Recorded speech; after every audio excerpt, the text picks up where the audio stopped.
وأشهد أن محمدا عبده ورسوله أما بعد فإن خير الحديث كتاب الله وخير هدي محمد صلى الله عليه وسلم وشر الأمور محدثاتها وكل محدثة بدعة وكل بدعة ضلالة وكل ضلالة في النار. أعوذ بالله من الشيطان الرجيم. بسم الله الرحمن الرحيم. يا أيها الناس اتقوا ربكم الذي خلقكم من نفس واحدة وخلق منها زوجها وبث منهما رجالا كثيرا ونساء واتقوا الله الذي تساءلون به والأرحام إن الله كان عليكم رقيبا. بسم الله الرحمن الرحيم. وقضى ربك ألا تعبدوا إلا إياه وبالوالدين إحسانا. উপস্থিত আমার সামনে বসে থাকা সম্মানিত মুসলিম সর্বাগ্যে সেই মহান আল্লাহ তাবারক ওয়া তাআলার দরবারে প্রশংসা করি যে আল্লাহ আমাদেরকে প্রতি জুমার নেই আজকেও সালাতুল জুমা আদায় করার জন্য আমাদের সকলকেই মসজিদে আসার তৌফিক দান করেছেন, তাই সকলেই বলি আলহামদুলিল্লাহ।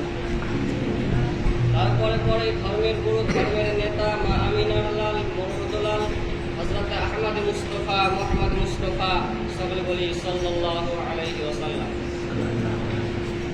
আমি আজকে আপনাদের সামনে যে বিষয় নিয়ে কথা বলবো সেটি হলো পিতামাতা।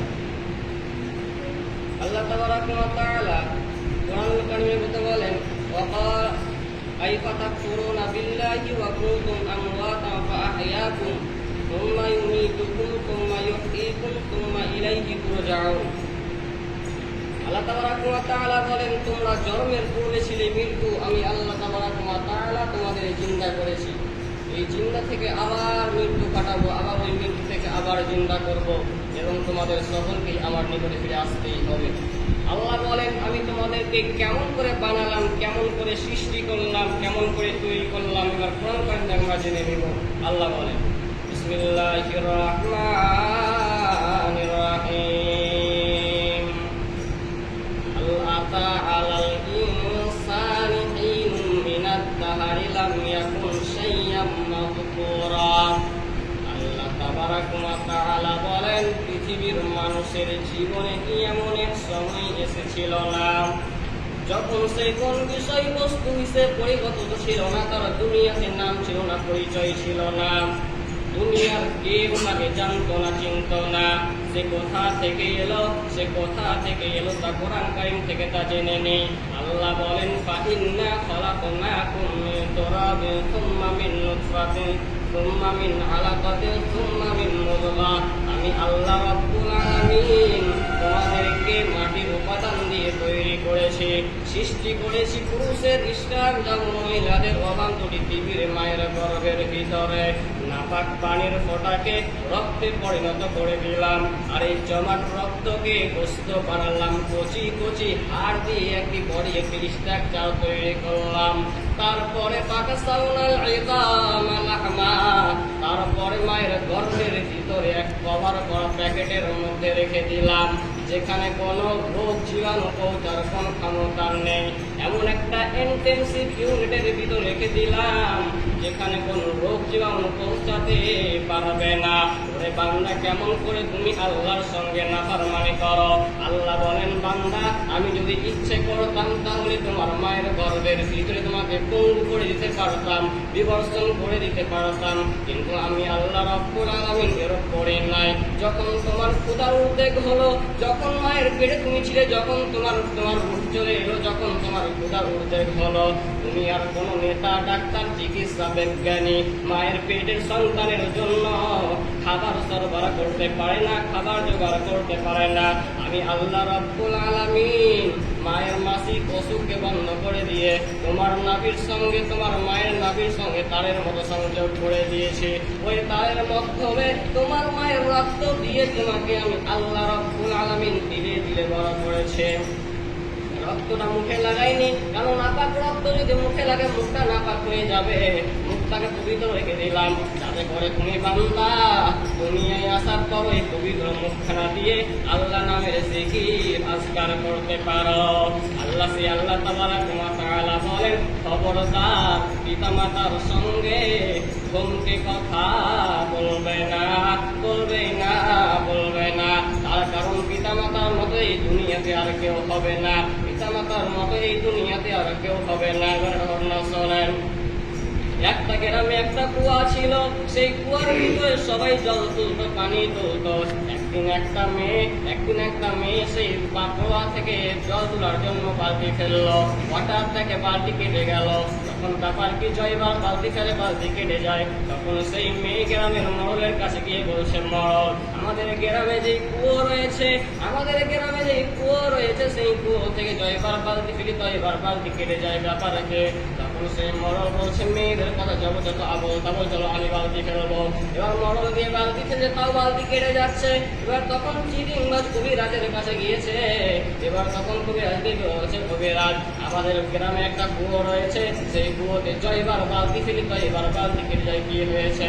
তখন সেই কবিরাজ বলছে, সেই কুয়োর ভিতরে দক্ষিণ আফ্রিকার ভূত রয়েছে এবং গ্রামের বড় লোককে আগে মারবে, গ্রামের মরল সর্দারকে মারবে। এবার তখন সেই মরল সর্দার জানে ভয় ঢুকে গিয়েছে। এবার তখন বলছে, উপায় নেই, বাঁচার কি কোনো উপায় নাই? বলছে, না না, উপায় আছে, 10,000 টাকা লাগবে। এবার তখন বললো, ঠিক আছে, তাই দেবো, চলো বলো। এবার তখন বললো, 3 দিন পর বালতি ফেলে দেবে, আর বালতি কাটবে না।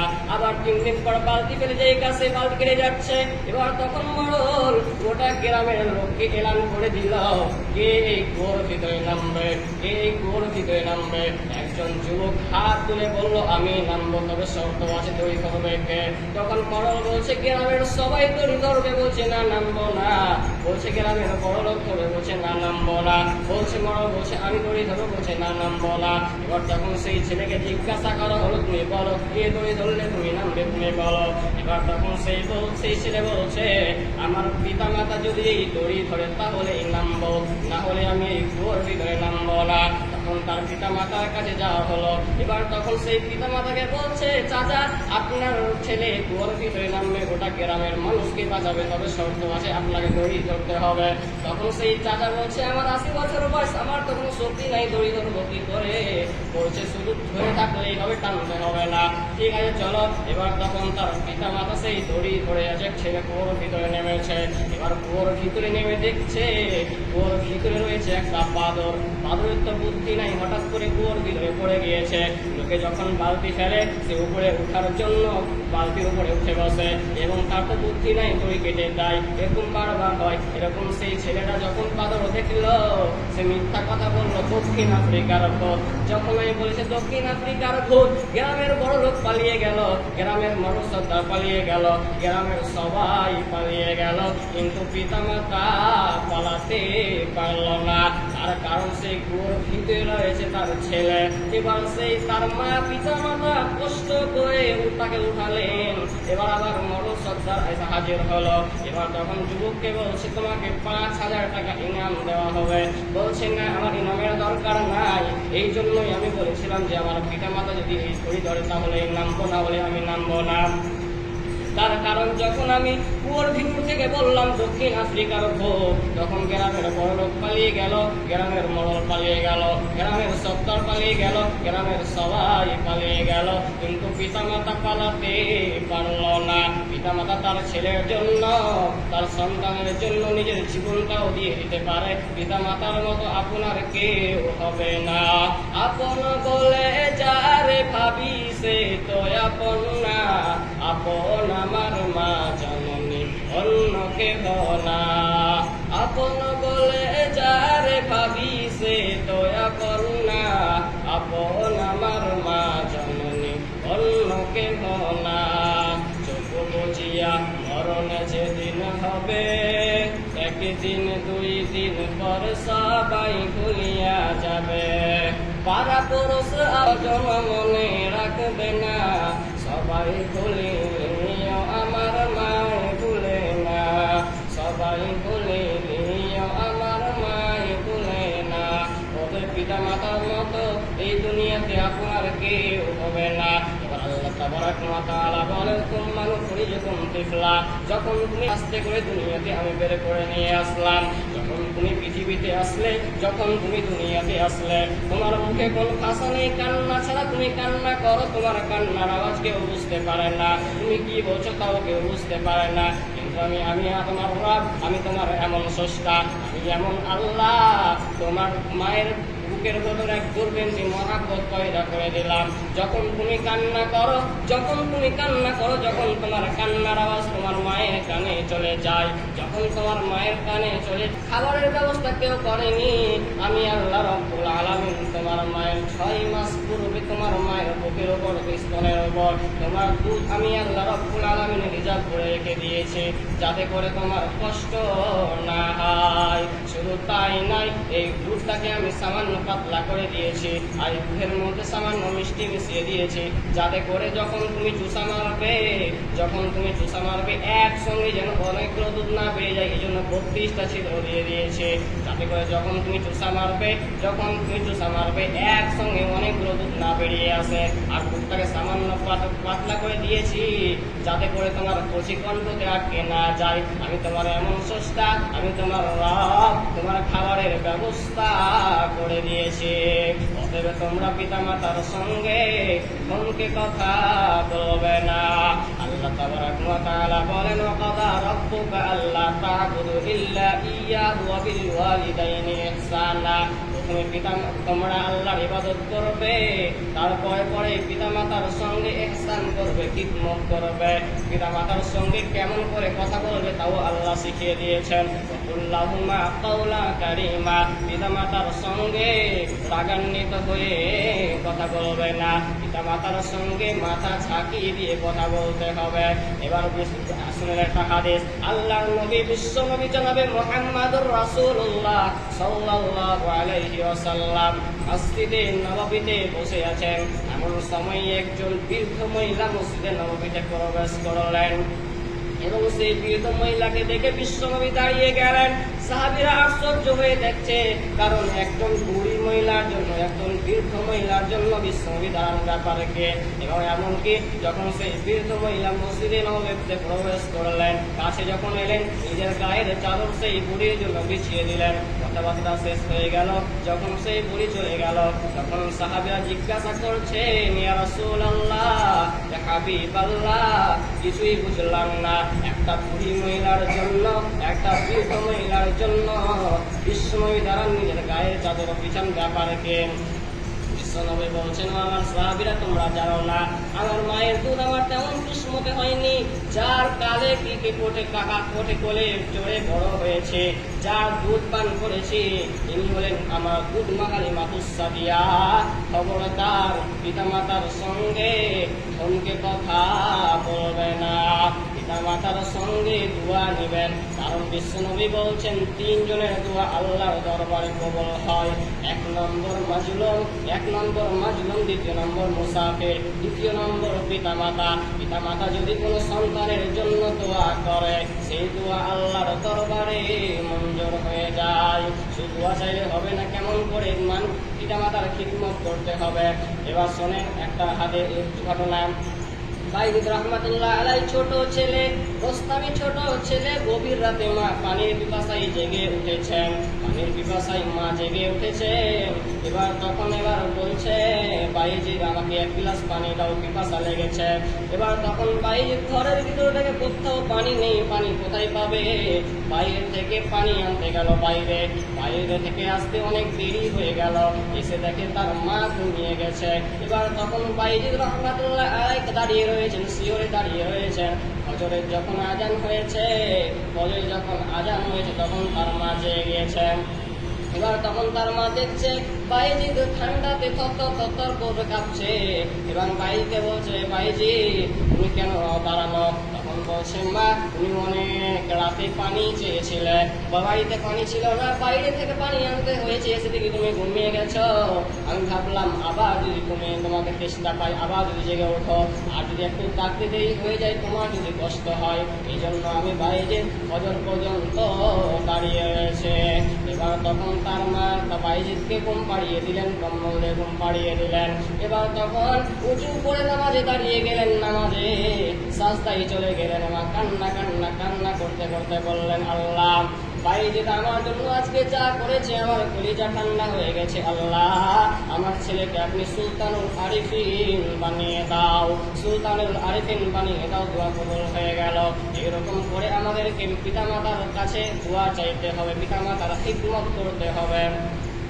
আবু হুরায়রা রাদিয়াল্লাহু তাআলা আনহু ছোট ছেলে, গভীর রাতে বাড়ি ফিরতে দেরি হয়ে গেছে। কাফের মা, মুশরিক কাফের। এখন তার মা জিজ্ঞাসা করলো, আবু হুরায়রা তুমি কোথায় গিয়েছিলে, তুমি বলো। তখন এবার ছোট ছেলে বলছে, মা যার কদম চুমতে পারলে দুনিয়ার জীবন ধন্য হয়ে যায়, সেই মোবারক থেকে আমার আসতে দেরি হয়ে গেছে। এবার তখন যখনই তার মা মুহাম্মদের নাম শুনল, রাগান্বিত হয়ে তার শরীরে আগুন জ্বলে উঠল। এবার আবু হুরায়রাকে মারধর করলো, বাড়ি থেকে বের করে দিল। এবার তখন আবু হুরায়রা আবার বিশ্বনবীর কাছে গিয়ে বসে, ইয়া রাসূলুল্লাহ, ইয়া হাবিবাল্লাহ, আমাকে আমার মা মেরেছে। এবার তখন বিশ্বনবী বলছেন, তোমার মা তোমাকে মেরেছে, আমার এখানে কিছু করার নেই, আমাকে নালিশ করতেছি ওনাকে। বলছেন, না আমি আপনার কাছে নালিশ করতে আসিনি, আমি শুনেছি নাকি কোনো দোয়া যদি বিশ্বনবী যদি আল্লাহর দরবারে কোন দোয়া চাই, সেই দোয়া আল্লাহর দরবারে মঞ্জুর হয়ে যায়। আমি শুধু এটুকু বলতে এসেছি, নবী গো আমার মার জন্য একটু দোয়া করে দিন, আল্লাহ যেন আমার মাকে হিদায়াত নসিব করে দেয়। বিশ্বনবী জনাবে মুহাম্মদুর রাসূলুল্লাহ সাল্লাল্লাহু আলাইহি ওয়াসাল্লাম হাত তুলে দোয়া করেছেন, আল্লাহুম্মা হাদি উম্মি আবু হুরায়রা, হে আল্লাহ তুমি আবু হুরায়রার মাকে হিদায়াত নসিব করে দাও। এরকম করে বিশ্বনবী দোয়া করেছেন। আবু হুরায়রা বাড়ির দিকে মেরেছে দৌড়াচ্ছে, অনেক ছেলেরা তার গেঞ্জি ধরে টানছে, আর জানে আবু হুরায়রা অনেক ভদ্র ছেলে, আজকে দৌড়াই কেন? আবুরা বলছেন, আমাকে ছেড়ে দাও, আজকে আমাকে বাড়ি গিয়ে দেখতে দাও, আমি আগে বাড়ি গিয়ে পৌঁছাতে পারলাম। বিশ্বনবী জনাবে মুহাম্মদুর রাসূলুল্লাহ সাল্লাল্লাহু আলাইহি ওয়াসাল্লামের দোয়া বাড়ি গিয়ে আগে পৌঁছে গিয়েছে। আবুরা দৌড়াতে বাড়ি গিয়ে দরজা নক করলেন এবং তার মা বললেন, আবুরা দাঁড়াও, দরজা খুলতেছে। আবুরা বলেন, আমি আমার মায়ের গলার মধ্যে কোনো কাপড় সোতা পেলাম না, তৌহিদের গন্ধ পেলাম। অনেকক্ষণ পরে আবু হুরায়রা মা দরজা খুললো এবং দেখলো তার মায়ের পাকা চুলের ফাঁক দিয়ে পানি পড়তেছে। এবার তখন আবু হুরায়রা বলছে, আবু হুরায়রা তোমাকে আমি মারার পর বড় অনুতপ্ত হয়েছি, বড় লাঞ্ছিত হয়েছি। তার কারণ আমি মনে মনে ভাবলাম, আমার ছেলে তখন খারাপ জায়গায় যায় না, আমি মানলাম কেন? আমি গোসল করেছি, পবিত্র হয়েছি, জলদি করে আমাকে নিয়ে চলো জনাবে মুহাম্মদুর রাসূলুল্লাহ সাল্লাল্লাহু আলাইহি ওয়াসাল্লামের কাছে। তিনি সাথে ইসলাম কবুল করলেন। আশহাদু আল্লা ইলাহা ইল্লাল্লাহু ওয়া আশহাদু আন্না মুহাম্মাদান আবদুহু ওয়া রাসূলুহু। আমাদেরকে পিতামাতার এরকম করে খিদমত করতে হবে। পিতামাতার সঙ্গে থমকে কথা বলা যাবে না। এবার একটা হাদিস শোনেন। বিশ্বনবী জনাবে মুহাম্মদুর রাসূলুল্লাহ সাল্লাল্লাহু আলাইহি সাল্লাম বলেন, তিনজন লোক সফরে গেল। সফর থেকে যখন ফিরবে এমন সময়ে রাস্তায় ঝড় বৃষ্টি আরম্ভ হয়ে গেল। ঝড় বৃষ্টির কারণে তার আশ্রয় নিল একটা গুহার ভিতরে এবং প্রচন্ড ঝড়ের কারণে একটা বড় একখণ্ড পাথর করে গুহার মুখ বন্ধ হয়ে গেল। এবার তখন সেই 3টি লোক ভাবলো আর আমাদের বাঁচার উপায় নাই, এখানে আমরা শেষ। তখন একজন বলছে, না, তোমাদের কি এমন কোনো ভালো আমল নাই? তোমাদের মধ্যে কি এমন কোনো একটা ভালো আমল করনি যারা সব থেকে আল্লাহর খুশির জন্য আমল করেছিলে? সব থেকে একটা ভালো আমল যে আল্লাহর খুশির জন্য করেছিলে, একটা আমলকে স্মরণ করো, আল্লাহর কাছে দোয়া করো। একজন দোয়া করছে, আল্লাহ, আমার বৃদ্ধ মা বাবা রয়েছে, আমি ছাগল চড়াই, পশু চড়ার পর সকালে বেলায় সন্ধ্যে যখন বাড়ি ফিরে তখন আমি আমার পশুর দুধ দহন করে আগে আমার পিতা মাতাকে খাওয়াই পছন্দ করে। একদিন আমার বাড়ি ফিরতে দেরি হয়ে গেল, দুধ দহন করলাম, গিয়ে দেখি আমার পিতা মাতা ঘুমিয়ে গেছে। তাও আমি আমার ছেলেদেরকে খাওয়াই নাই। আমার ছেলেরা দুধ খাওয়ার জন্য কান্না করছে, লটপট করে কান্না করছে, শুয়ে গেছে এবং আমি দাঁড়িয়ে রইলাম সকাল পর্যন্ত। এবার তখন আগে আমি পিতা মাতাকে দুধ খাওয়ালাম, তারপরে আমার সন্তানদের খাওয়ালাম। আল্লাহ, এই ইবাদত যদি শুধু আপনার খুশির জন্য করে থাকে, এটা যদি আপনার ভয়ের জন্য করে থাকি আল্লাহ, তাহলে একটু পাথরটা সরিয়ে দাও, আমরা যেন আকাশকে দেখতে পাই। এবার একটু খুলে গেল, তারা আকাশ দেখতে পেল। আর একজন বলছে, আল্লাহ, আমি একজনকে, আমার চাচাতো বোনকে ভালোবাসতাম, কিন্তু আমি তাকে খারাপ কামের প্রস্তাব দিলাম। তখন সে অস্বীকার করলো এবং বললো, তুমি যদি 100 দিনার আমাকে দিতে পারো তাহলে আমি মেনে নেব। এবং সে কষ্ট করে 100 দিরহাম রেডি করলো এবং সেখানে তাকে দিয়ে দিল। এবার যখন সেই কাম শুরু করতে যাবে তখন সেই মেয়ে বলছে, ওই লোক, তোমাকে কি আল্লাহ বলে ভয় লাগে না? তখন সেই লোকটা দাঁড়িয়ে গেল। এবার বলছে, আল্লাহ, এই কামটা যদি শুধু আপনার সন্তুষ্টর জন্য করে থাকি, আপনার ভয় করে থাকি, তাহলে আমাদের পাথরটা আর একটু সরিয়ে দাও। আল্লাহর নিয়ামতে আর একটু সরে গেল।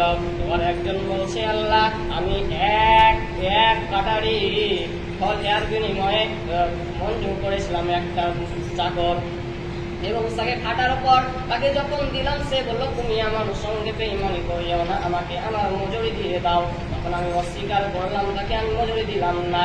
এবার তখন সেই লোকটা কান্না করতে চলে গেল এবং সেই ফল দিয়ে আমি আবার অনেক কিছু করলাম, পশু কিনলাম, আরো অনেক কিছু কিনলাম, গাড়ি কিনলাম, বাড়ি করলাম। এবার তখন আবার অনেক দিন পরে সেই লোকটা এসে বলছে, তোমাকে কি আল্লাহ করে ভয় লাগে না? তুমি আমার মজুরিটা দিয়ে দাও। তখন আমি বললাম, ওই চাকর, ওই বাড়ি, ওই গাড়ি সব নিয়ে যাও। তখন সেই লোকটা বলছে, তুমি কি আমার সঙ্গে ঠাট্টা করছো?